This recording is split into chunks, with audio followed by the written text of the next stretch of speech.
Hello, everyone, and welcome for another expert session. And today we welcome Marlison Silva, CEO of Transfero Group, a leader in blockchain-based financial solutions with over 20 years of experience across IT consultancy, banking, insurance, and blockchain. He co-founded Bit.one in 2015 and joined Transfero in 2017, rising to CEO.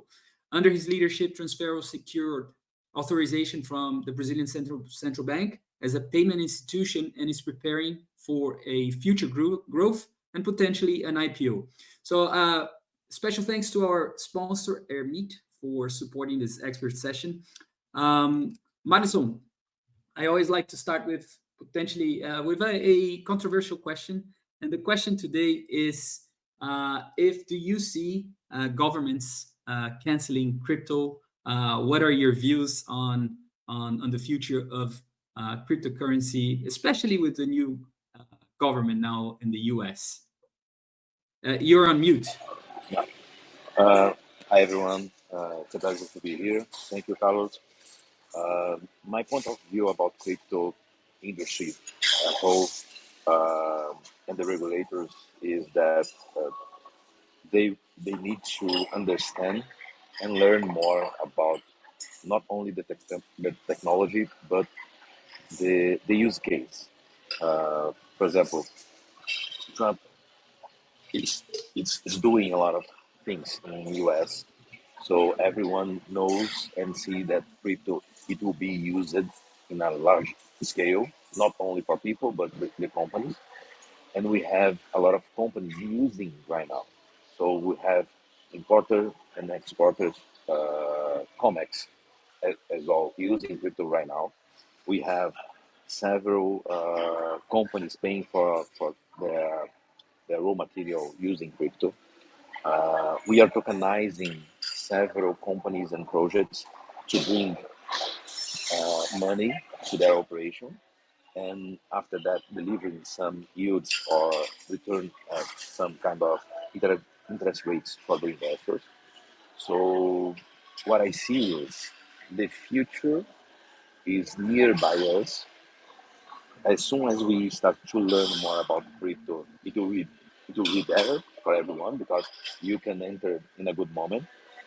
And talking about Bitcoin, which is the largest one, we have until 2030 to have access to one unity because after that we will not have any more a miner delivering one piece of Bitcoin. So we need to learn, speed up our process to understand and enter in the market because this is the future. Okay. Mm. Interesting what you're saying. I think in first off, in terms of education, and we have someone here who used to work for Meta, right? So I'll take the Meta example because for me it's more concrete. When you look at really basic knowledge and regulators, I remember Zuckerberg, in front of Congress, and they were grilling him with really ridiculous questions about how they made money, and he said, "Well, we have ads." And I think it goes the same. It goes the same to crypto, which, in my opinion, is something that it all goes back to basic knowledge and education, right? So. I see you as an evangelist. We cross each other on at the Web Summit the first time we met each other in person. So, can you tell me a little bit about Transfero and your role within Transfero as an evangelist? You're in Dubai at the moment, educating the market. Probably you just showed us your card and yeah, I like to take this conversation. Start there. I think it's an interesting way to start it. Okay. I I worked for several companies, and as a software engineer, I had the opportunity to understand and to know about several projects, right? But after work for a payment company, it was clear that okay, as a poor guy, if I wanna make some money, I needed to enter in the payment industry, right? So back in 2012, this was my point of view. So In 2015, I started my own company called Bit.1, which was a payment gateway accepting credit, debt, boleto, and we added Bitcoin as a payment method.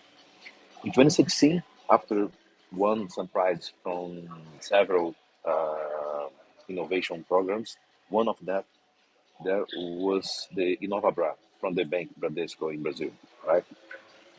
The central bank called us and asked us to explain our solution. And our solution at that time was a cross-border payment solution using Bitcoin. In other words, in 10 minutes, I transformed Brazilian reais in euros or dollars or yens and delivered in another bank account in 2016. What the central banks told us, okay, guys, okay, kiddos, this is the SWIFT with steroids. Don't do that. You can buy and sell Bitcoin here in Brazil, but find a better place to work properly and bring that framework to us. Because this, we established a company in 2017 in Switzerland under the FEMA, the regulator. We acquired some kind of license, the SRO, self-regulated organization, so we could understand the limits under the FEMA umbrella, and we could understand what kind of products and services we could create. So even back in 2017, we could understand how to connect the bank system, the payment system, financial system, and blockchain.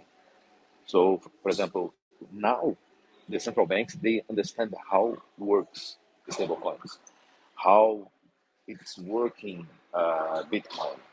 Our central bank, the Brazilian central bank, they created the DREX project, right, which is a CDBC, a central bank digital currency for the Brazilian reais. So the, this means that the central bank, the Brazilian central bank, understood, studied, learned how to use blockchain, how to use tokens, digital tokens, and they are trying to implement a huge project. And they, if they succeed, they will have control of the money in Brazil, right? And comparing with the entire world, every place that I go, they are trying to understand how to adapt themselves to the crypto industry, but they will take some time. So imagine here I'm in Dubai today. I showed this card. Let me take here, which is our card. So a Brazilian just need to download our app, request this card. Even the virtual one, they can spend money outside Brazil using BRZ, which is our stablecoin. And to do that, it's just send a Pix, which is a payment method in Brazil working 24/7. So in Dubai, for example, they don't have in every POS machine the option to receive crypto. And what we are trying to create is, okay, if the POS don't receive the crypto, I can put the crypto inside a card. So here, if a Brazilian guy wants to use Bitcoin to pay some stuff, just download the app, put Like a some prepaid balance. card, like a debit card where you would Yeah, have crypto and yeah. But the major goal to us is to deliver the best services to the customer. So what we are doing, we are not charging our customers as the bank does. We are trying to put the cost of the transaction and deliver the services because Transfero is a B2B company. So to us, it's more important to have a user happy, satisfied, and with our use case working, than charge you some fees to have your money. We took this from the company, right? So here I was in a store a few moments ago, and the seller told me, here I have a lot of people with crypto, but they cannot spend it here. And I'm talking about Dubai. Why not? So I don't want to do that. But if I do some commercial and marketing about our solution, maybe. We can grow in a B2C side, but as it's not our main goal, we will not do that. Mm-hmm. I think this is fascinating, and the first thing, I mean, you mentioned some, like, going back to what you started saying. So CDBCs, right? The currencies created by the governments. I think when we just by saying crypto, then we think about anarchy, because that's how the movement started. The, people who don't want to uh, depend on the government, and there's a whole line of thought there that can be quite complicated, and that's probably why governments are scared also, because they right uh, they rightly want their share, and people paying taxes, and so on and so forth. So the first thing I like to ask you is, what's the role of, if you could please educate me on the, central banks are trying to be part of this digital world and have their digital currencies as well. I've been trying to listen to Ray Dalio and people that I admire as well, in terms of, will the dollar be the currency that we can trust? But you, on the other hand, you see that central banks are also, like Brazil, we have the BRICS, as you said, creating these frameworks and trying to be part of this. So why, and forgive me for my ignorance, but why are we creating these stable coins? Why are banks creating this? And are we just going to have one more coin, like we have Brazilian reais, and then we have another alternative currency, and then on top of that you have all the geopolitical things going on in the world and movements? So not sure if my question, it's an open question. No, don't worry. This is the not the mindset, but the doubt within a lot of minds. So everything is about community, right? So imagine you having your money and not being able to send to another person. This is possible because your bank controls your movements, right? And the government of your country governs your bank. So in Brazil, for example, in 2019, I went to Bahamas. I created a company there to have our own fund, investment fund, and I had to send the capital, initial capital for the company, right? So I had this old relationship with several banks in Brazil, and none of them would capable of send my money to Bahamas. And I'm an entrepreneur, I'm a businessman, I have this money in my bank account. Why not? Why I can't send this money to my other bank account in Bahamas? Uh, I send the money using a startup. This startup told me that they just filled a form that maybe my manager done. So what we started to think, okay, I have a lot of Brazilian reais here, but if I have to send to my company in Switzerland, what is the pain to do that? So why we created the BRZ, the stablecoin from the Brazilian reais? We have this presence in Switzerland, and we have the presence in Brazil. How to make the money of the Brazilian reais, the money of Brazil, uh, able to transact directly with Europe against euros using SWIFT. All of you knows that you will take 2 or 3 days, or even 2 weeks, or even 2 months missing your money in some intermediary banks. With the stable coin, you have the global presence in the same moment that you convert to the stable coin. So now the Brazilian the Brazilians can have the BRZ and trade directly against USDT, which is a stablecoin for West dollars, or USDC, or Euro C, which is the stablecoin for the euros, or any other kind of stablecoin of other countries. And why stablecoins and not the fiat currency? Usually in emerging markets, you have the capital control. It's difficult to have a bank account. It's more difficult to send money abroad, and the stablecoin just reduce these struggling times to having your money in a global way. So imagine here, if I'm in Dubai right now, spending using my credit card, Mm-hmm. I will took at least 3 or 4% to buy, to purchase goods here. And after I come back to Brazil, the FX rates for the dollar, it will be the bank FX rate, not the commercial one. So using our solution, we are taking the commercial rates at the moment of the purchase.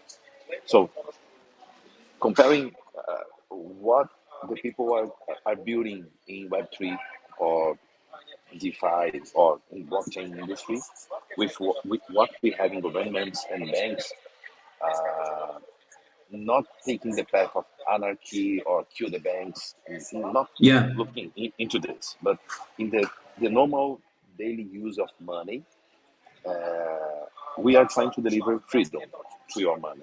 Mm-hmm. So imagine you as a Brazilian being able to buy something in New York and not necessarily having to send a SWIFT transfer, waiting for 1 or 2 days, pay a lot of taxes because the bank needs to pay the rent, a lot of people, and etc. This is this is enabled to you right now using blockchain technology, stablecoins, but Mm-hmm. the banks will not. I think that they will take a lot of time to touch Web3 directly. They need through this bridge connecting Web3 and the CDBCs or the banks, because these we have the stablecoin. The stablecoins can be the bridge between Web3, blockchain directly speaking, and the financial Mm-hmm. industry. Very interesting. So, if I can understand you, I mean, trying to kind of like summarize what you said. For example, I'm thinking about use cases, and so if I'm a digital nomad, then it makes sense because you're kind of like well, emerging markets. So, for example, Brazil, the inflation is going through the roof now. Sorry, yeah, interest rates, right? And then when you have to do all of these transactions, you end up paying a lot, like hefty fees and so on. So for a digital nomad, that would make sense. But for a company, like you're an executive, you're traveling today, so a company will pay less fees as well through the stable coins. And I'm, tell me a little bit about the use cases that you're seeing, because I mean we have quite a few people working in payments, but also commerce. That's our club audience. Okay, Transfero is based in Switzerland and has some branches in Brazil, Argentina, Chile. We have companies in Lisbon, Mexico, Colombia. I don't remember Uruguay, but Paraguay, yes. So imagine Transfero having to send money for every branch that we have, converting using the FX rate of the banks, the payroll, the struggling time with the Swift delivery, Mm-hmm. and the be be aware about the bank FX rate because they can change every Mm-hmm. time. Okay, so it's easier to buy Tether, for example, a stablecoin of dollars, and send to another wallet belonging to one of these companies. So what we are doing right now, how could we manage the treasury for everyone? So I'm here in Dubai, and if I need money from my company, they will not send a SWIFT transfer to my bank account in Dubai because I don't have. They will send me tokens or BRZs, Brazilian reais, to my wallet, or even USDT to my wallet, and I can spend it here. Speaking about the B2B side, imagine you being able to pay a provider abroad, your country, reducing at least 2% of your costs and reducing the time for payment. I don't know, but it, it's complicated to Brazilians right now because we have a huge and strong financial system, which is delivering transactions 24/7, right? So in Brazil, we have these PIX, these payment services provided directly from the central bank, working 24/7. And if I send a PIX to Carlos, he will receive in milliseconds the money. Perfect. That's it. In other countries, we don't have this kind of payment I got services. it. Yeah, understood. Yeah. We need to wait 1 day, 2 days.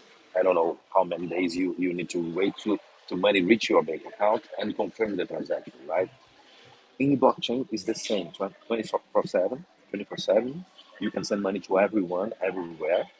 And what these two people or two companies need to have, it's one wallet and the people understanding the price of the token that they are trading. Back in 2016, imagine a father, Saturday night, needing to send money to his son in a college in US.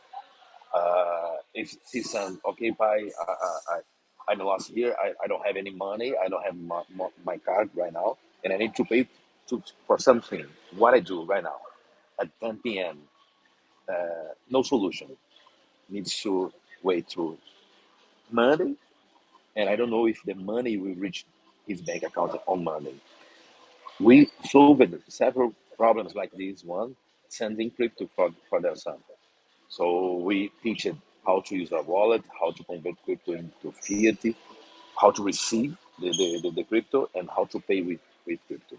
So in a company, the company side is a little bit more tricky because we have to align with the accountant, the financial, the treasury. But it's Mhm. easier when everything is it's understanding their role in this to booking these transactions. What I can affirm to you is that we can reduce costs, improve the time, the efficiency using blockchain Mhm. to payments or investment. Brilliant. That I understood. It's very clear. But I think when we look at I'm looking at the opportunity. So, for example, what happened in Brazil with the whole COVID. I mean, then people all of a sudden the government had to intervene, and all of a sudden, people had the pics, right? Because everybody's got a phone now. When we look at the let's say the African countries, you were mentioning Cabo Verde, Nigeria. There's probably a large percentage of the population who do not have a bank account. And I'm looking at those, that kind of opportunity, which is something that you're probably going after. And what's the size of the opportunity then if we have a unbanked, I think that's the word in English, how much of the population in those markets are they don't have a bank account, and then that you can serve, because maybe they don't have a bank account but they have a phone, which happens in Brazil as well, right? Uh, uh, I don't like the numbers because they scared us. But think about percentage. Mhm. Imagine that Right. 80% of the entire world belongs to emerging markets, or they are poor, but they are the base of the pyramid, right? The base Hmm. of our economy. They are moving the money because they need goods. The company buy goods for them, etc. And because they don't have the proper education, they can grow. They can improve their lives. Talking about Africa, we don't have technology disposal for the people, right? So you don't have phones for everyone. You maybe don't have 3G or 5G for everyone. You have SMS or TDMA as technology. So talking about the crypto industry, you see that in Africa we have M-Pesa, which is a company there, delivering crypto services or payment services using SMS. So sending a message, you can send money using the SMS technology. Talking about Venezuela, they cannot have a credit card sometimes. They don't have phones to have a wallet. So what we are trying to create is how to answer this question. How could we help them teaching, delivering technology or delivering the resources so they can access the technology. But the learning about this new economy is the basic problem, because as we don't understand the money per se, we don't understand how the banks works. We don't understand how the entire world is working and delivering interest rates for everyone that has have money. I can grow without this kind of information, right? So imagine in a country in Africa being able to have technology in their hands, so they can learn about crypto, about the global economy, about how they can change their lives. I believe that they can grow very, very fast comparing with Europe or USA, because they have hungry. So this can motivate them so much more than other countries. It's the same in Latin America. We have Mm-hmm. this inflow of people entering in the global market, entering the crypto industry, and they want more.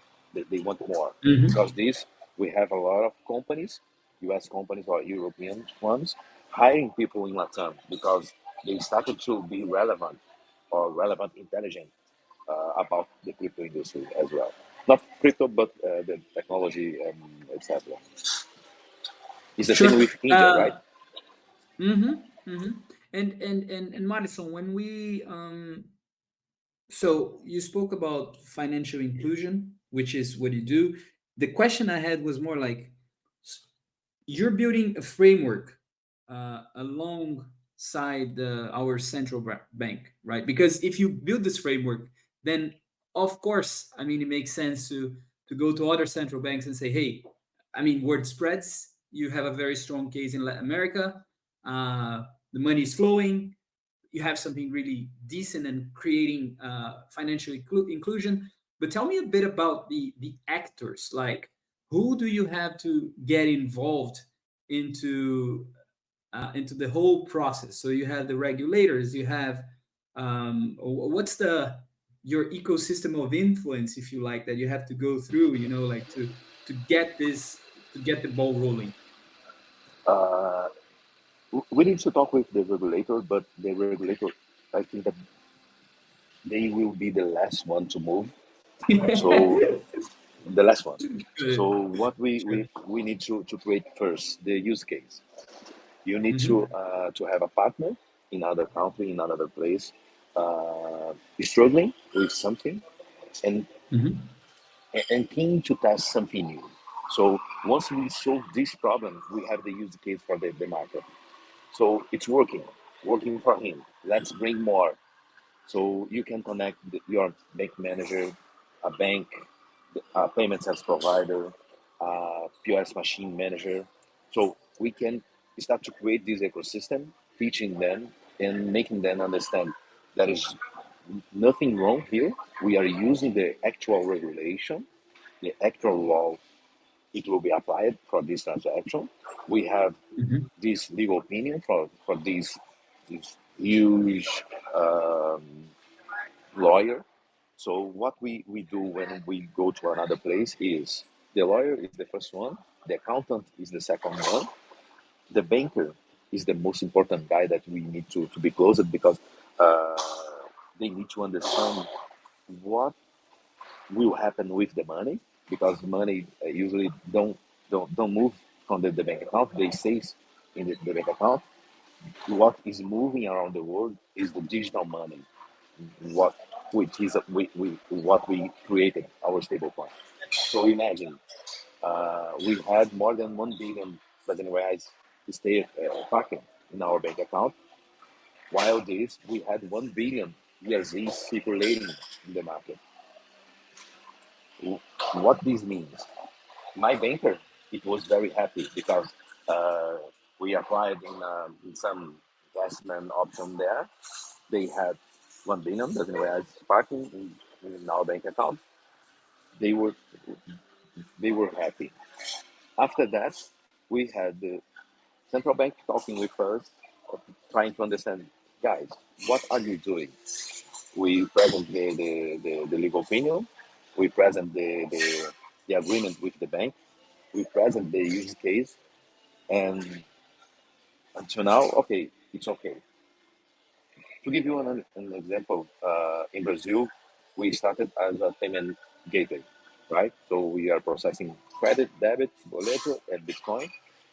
And 2018, we stopped to process credit and debit card because of the chargebacks. I was struggling 8 months to solve documentation for chargebacks, and I was okay. I don't like any more credit cards. Let's stay only with Bitcoin. Our major project grew, grew using Bitcoin. So we started to become one kind of authority in Brazilian market because we are not the only one, but we are creating something new for the market and deliver for the lawyers, accountants, and even for the central bank. But as I told you, the regulator is the last one that will move. You need to create this movement in the market to be okay. It's big enough, so we need to take care. So payment service provider, banks, e-commerce, and marketplace. Um, POS machine providers, software providers Mhm. to payments. This this is the kind of ecosystem that we need to touch to start to Mhm. create this kind of Mhm. movement. Super. I'm curious about because you mentioned that you took the decision there to not accept credit cards anymore due to the chargebacks and so on. But what was the business decision that was the hardest one or the most challenging one, but that changed the course of Transfero? Like it changed everything. Uh, th- there was not only one Of thing course, that of course. happened, but it was a sequence of Hmm. problems in the traditional way, traditional financial world, that made us to move 100% to the crypto, right? So this card that I have nowadays, I had in 2016. I had the payment gateway, credit, debit, bullet, and Bitcoin. I had the bank idea to how to create a bank in Brazil with crypto, and we have the POS machine. I developed the first POS machine to accept Bitcoin at that time. Okay, so because one client uh, he suffered one fraud during 1 week, one weekend. I had my sub acquirer shut off. So because one customer, the acquirer clicked on a button, and I stopped to work in 5 minutes, and I spent 8 months taking care of documentation and having a lot of calls for my customers. Where is my money? And the money was with the acquirer. So after delivering the money for all customers, we decided not to use credit and debit anymore. Our project with the credit, the debit card recharged with crypto, we received a mail message from the flag of the card telling us, Hmm. okay, Hmm. remove our logo from your website. Your your project is shut down here with us, and don't mention this for anyone. This was the message. So our credit card was off, uh, and we sold 15,000 units at that month. Okay, so imagine we call the customer, say, okay, you don't have anymore your card present. And as I told you, I have my fund in Bahamas, and I was not able to send money to Bahamas.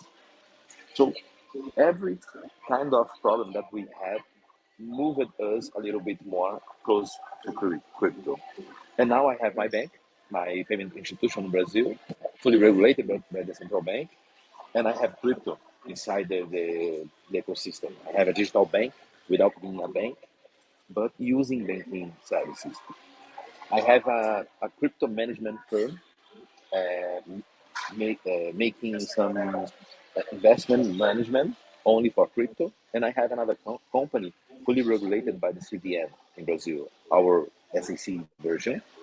Uh, I have this global infrastructure allowing central banks to be connected using our stablecoins. And what we are trying to create is the best plug and play infrastructure, allowing people to transact between each other. And the best thing that we are doing right now is partnerships, because we are able to take our ego, we put in the pocket, and say, okay, without ego, how could we create a win-win situation for both sides? So we can Mhm. split the spread, we can bring more customers to another country, or receive customers from another country to transact in Latin, Brazil. Uh, in other words, what we are trying to do is, if I'm suffering here in Brazil and you are suffering in Africa, how could we solve our problem? Because Nice. imagine, it's like that. I think that we can create this kind of community or ecosystem this way. Mhm. Brilliant. I always find it super inspiring to talk to you. You have to know that. So truly, we have our community, and as I promised, I always want to invite them to be part of the conversation. So I'm inviting Tim, who's a new member, relatively amazing career. So Tim, he's joining us on stage. He's going to be asking you the first question, then Hawan, then Nick. My wife is here as well, Lais. Uh, let's see if she's. I understand that smile. So,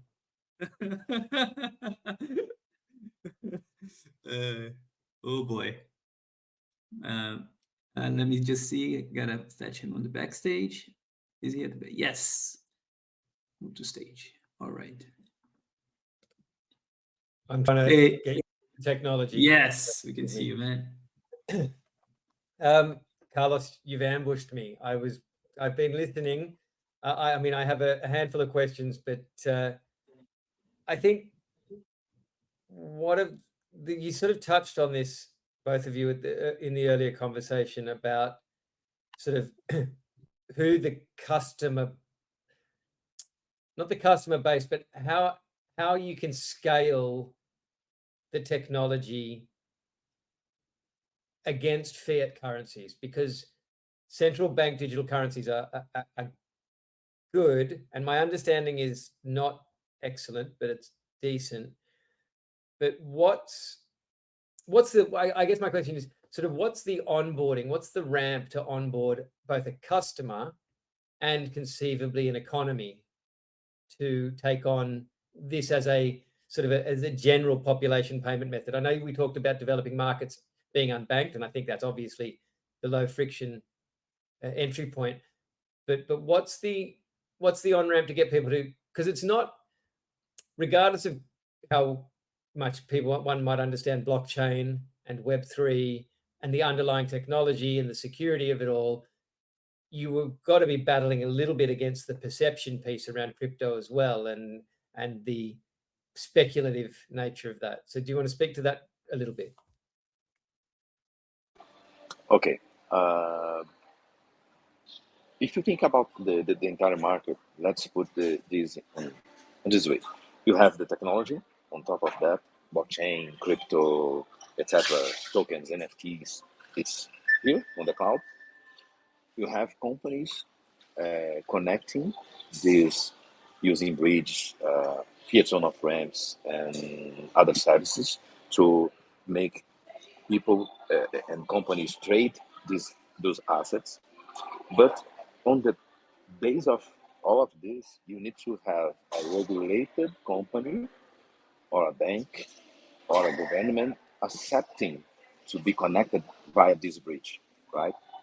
So what we are building since 2016 is to be the perfect bridge. We need to be fully regulated, aligned with the central bank, with the lawyers, with the actual regulation, but we cannot avoid to have a foot in the innovation side. So we take some risks, okay? So in Brazil, even having the payment institution license, I have my R&D team doing a lot of stuff in protocols in the Web3. This, what is happening in Web3, is not regulated. No one can regulate this nowadays. But we have our regulated companies, and we are talking with the regulator what we are doing here. One is an example of what we have in Web3. We can anticipate credits for companies in Brazil. Imagine you, Nick, team, investing in Brazil, borrow money to companies in Brazil, and having a protocol, making the screening, the due diligence, and checking. Okay, imagine that Carlos is owner of a Coca-Cola store, just an example, and he has some receivables for the next 30, 60 days with an amount of 2 million Brazilian reais, but he's needing 1 million Brazilian reais right now.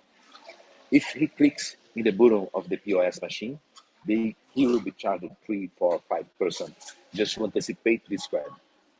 But you team, you accept to receive 1% because you don't have any kind of investment option that you will deliver it to you 1% per month, and you say, okay, protocol, I accept to receive 1% on this $200,000 here.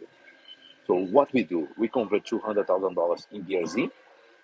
After receiving the acceptance of this screening from the Carlos companies, we convert into BRZ and loan the BRZ for Carlos. And we kidnap the receivables from his company.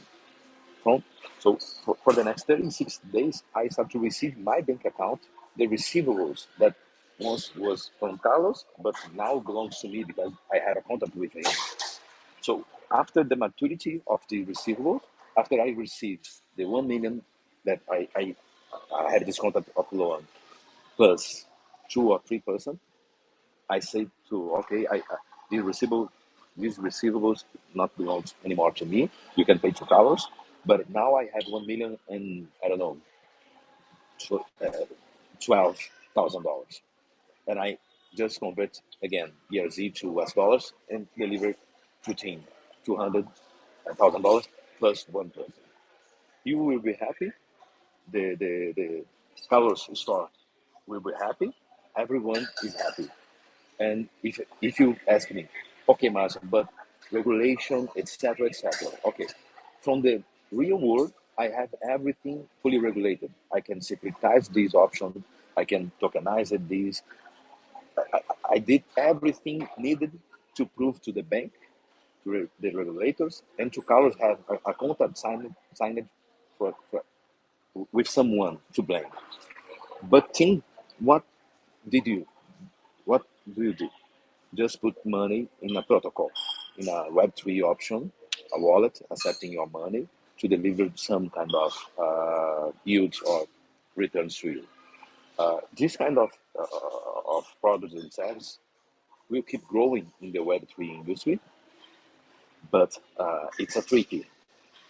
You only have the regulation on the real world. On the cloud, you don't have yet. We need to keep understanding what to do, but what we try to have in our ecosystem is the understanding about the regulated part, the bank, the companies, and the license that we have, and this bridge that is delivering the connection with this crazy world that is being built, but delivering services now.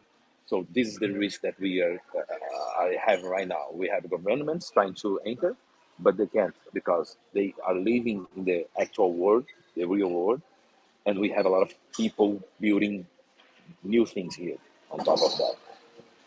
I think what's interesting to me, I think, is where you can almost see a developing world and developed world split, because the developed world is so reliant on the institutionalization of their money that it's a security blanket, and the unbanked we were talking about, and as you said, which is a much larger population by volume, even if it's not economically comparative in terms of value, but by volume, I think a bit like, we saw, it's a cliche now, but how the developed world skipped the laptop and went straight to mobile. They skipped that part.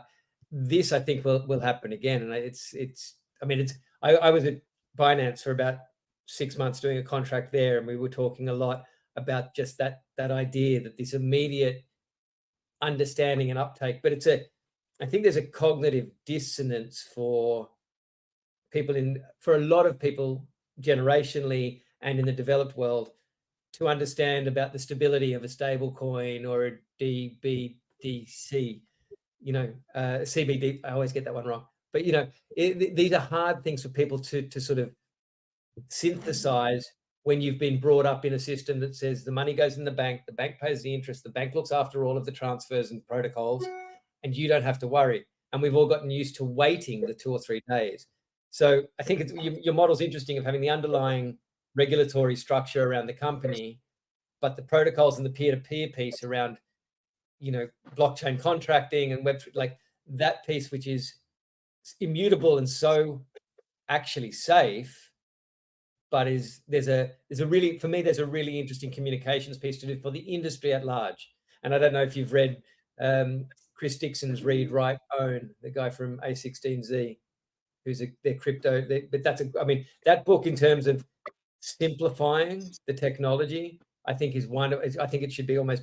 I sent it to my parents and to loads of people. I was like, read this because it explains what's been so difficult to understand for so long. But anyway, thank you. That was really interesting. I think and I think even just the partnerships, as you say, with like card providers and the payments layer, it's a really interesting model. Thank you, team.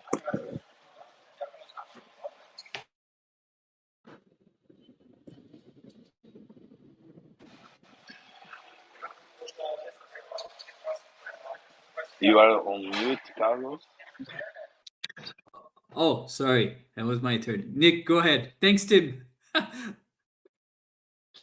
Marlysson. Congratulations. I think what you're doing is absolutely revolutionary. I understand it from various perspectives. First, I understand it because I've spent most of my 56 years living outside the place I was born. So I've always had the issue of getting money, credit cards, exchange rates, sending money home, paying for a big transaction and getting approval when it's a different time scale. So I've lived with all of these nightmares and the card not working when you need it most. So I know there's a real problem with that. Then I moved to Brazil, and there was one time I sold an apartment in the UK. It was on my tax return. It was completely registered, completely legitimate. Everything was right. Sold it, sent the money to Brazil through SWIFT to one of the famous banks here. And they said, where's the documentation? I said, well, here's my tax return. Here's the original value. Here's the contract. And they said, well, that contract's not a Brazilian contract. And I said, well, of course it's not a Brazilian contract because the property is in the United Kingdom where the law has existed longer than Brazil. And they said, we don't accept that contract.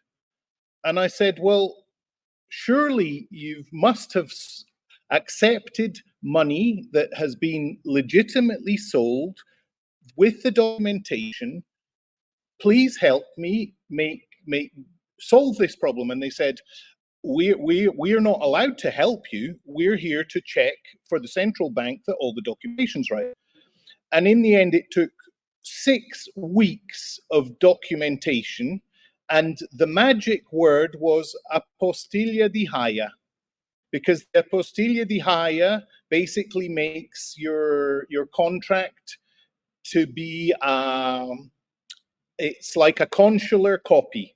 And the Hague Convention basically makes it acceptable throughout Europe. And anyway, so that was the magic piece of paper. And of course, the bank didn't help you do it or anything else. So that's the second reason I understand what your use case is.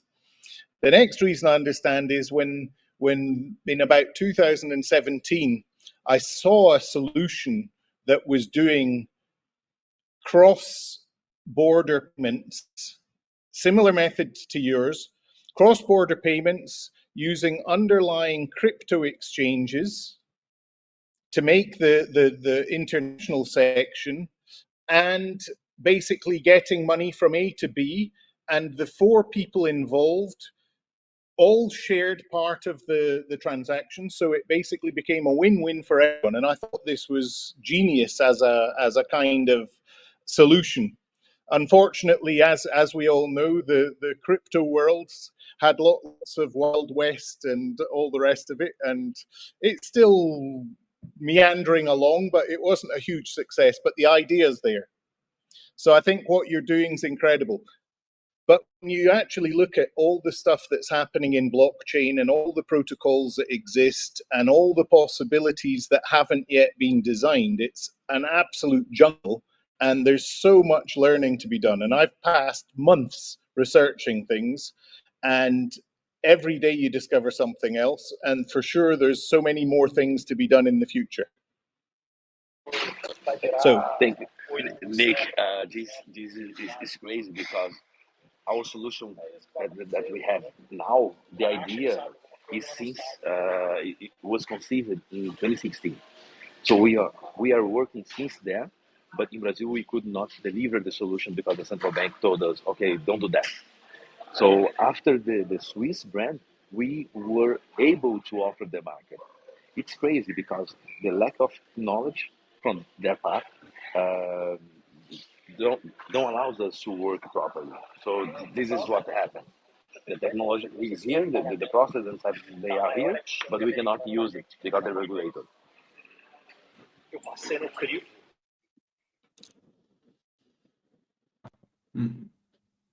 Perfect. Yeah, I just think we kind of lost you for like a second or so. You're on mute again. Are you hearing me? Okay. So imagine, Nick, we are here since 2015. The technology is here. What we are doing right now is the same thing that we were doing that time, but because the lack of understanding from the central bank, from the regulator, didn't allow us to work properly. So unfortunately, in 2017, you had no knowledge about Transfero or Bitcoin or anything else.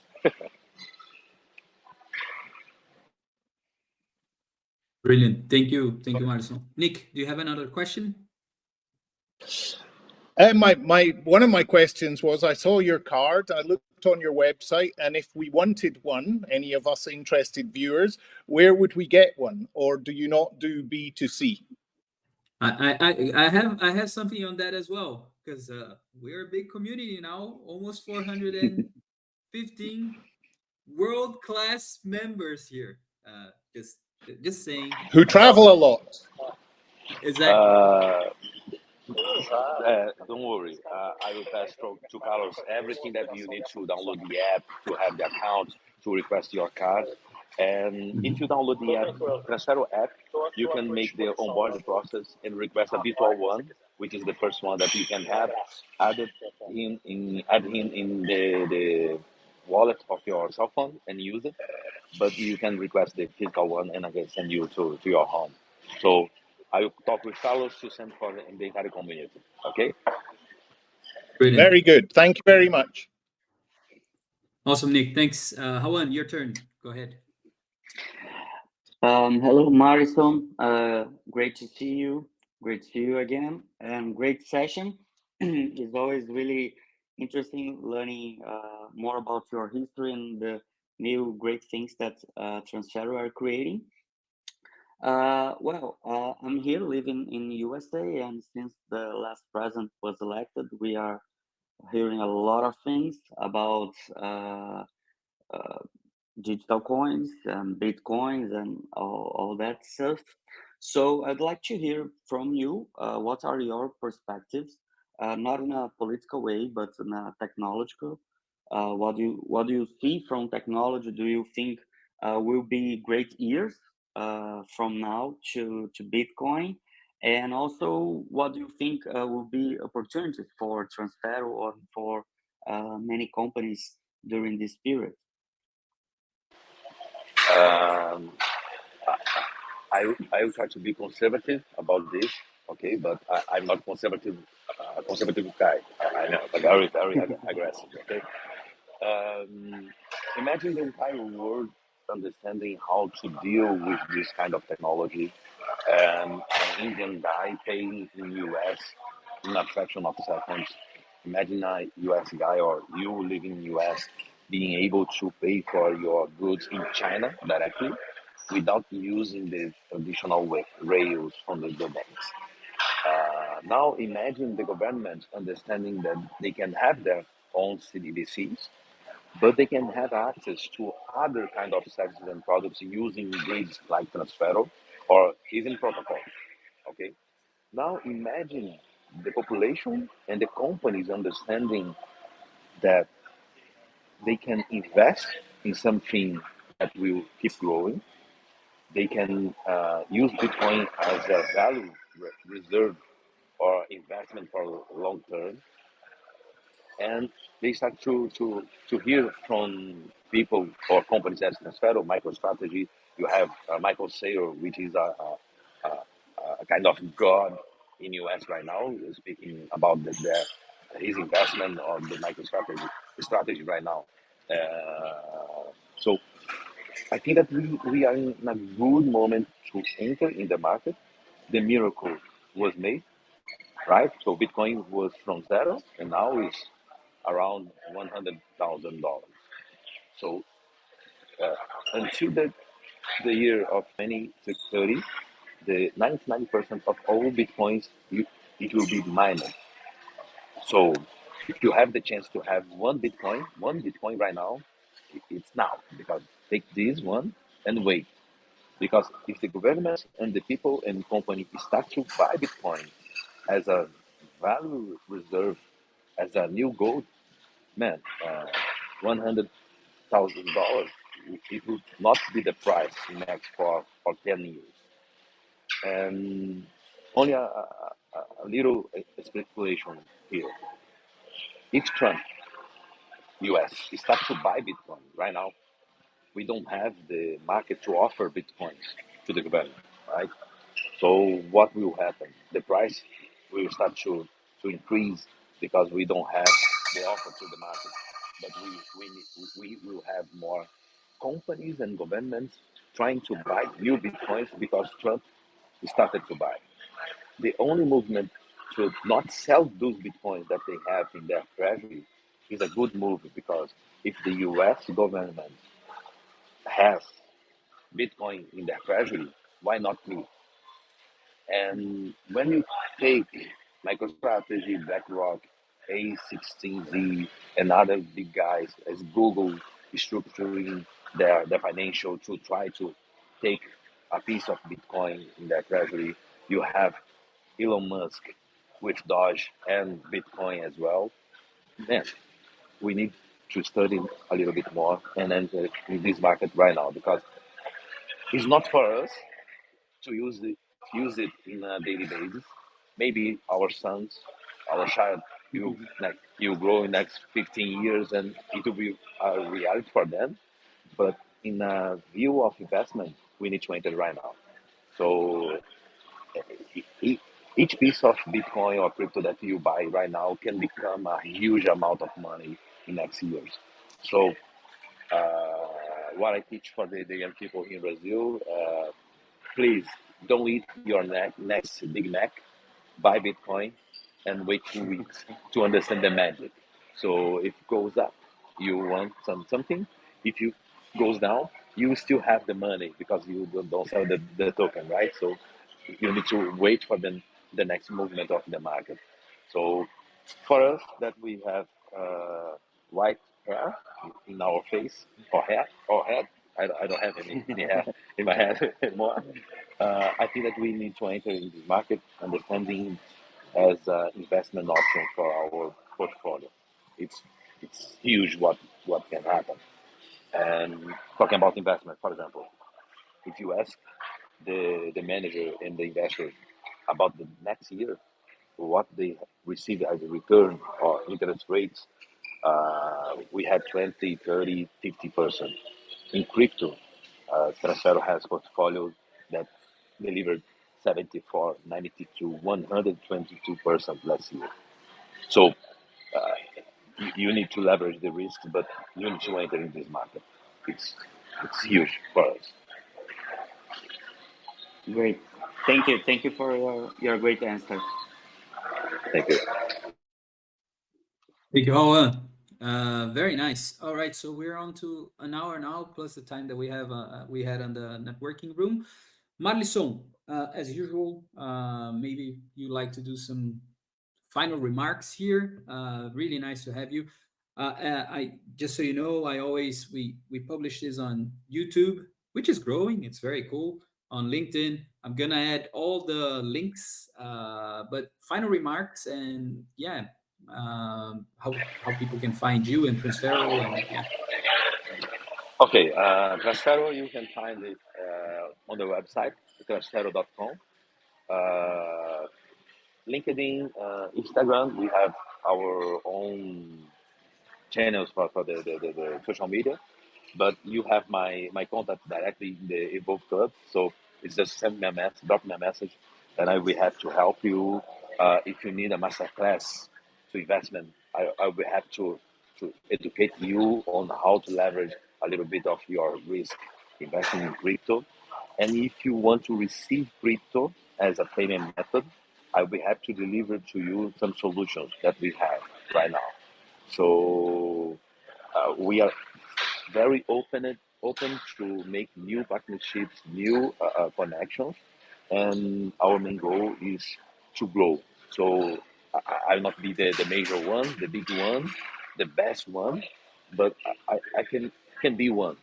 So why not be one with you? So let's try to do Let's do something it, of together, course. and let's do it. Let's do it. Let's do it. All right. So another expert session, a masterclass. Truly, Marlysson, thank you so much. I'll catch you on the other side. Thank you, everyone, for joining us today. I'm sure Marlysson is very busy, so thanks, everyone. Later on today, we have another expert session with Rosie from Nibble, powered AI-powered negotiation-powered technology. But that's it. Thanks very much, everyone, and see you later. Marlysson, I'll see you. I'll pause the session. I'll see you. Thanks. Thank you, guys. Bye bye.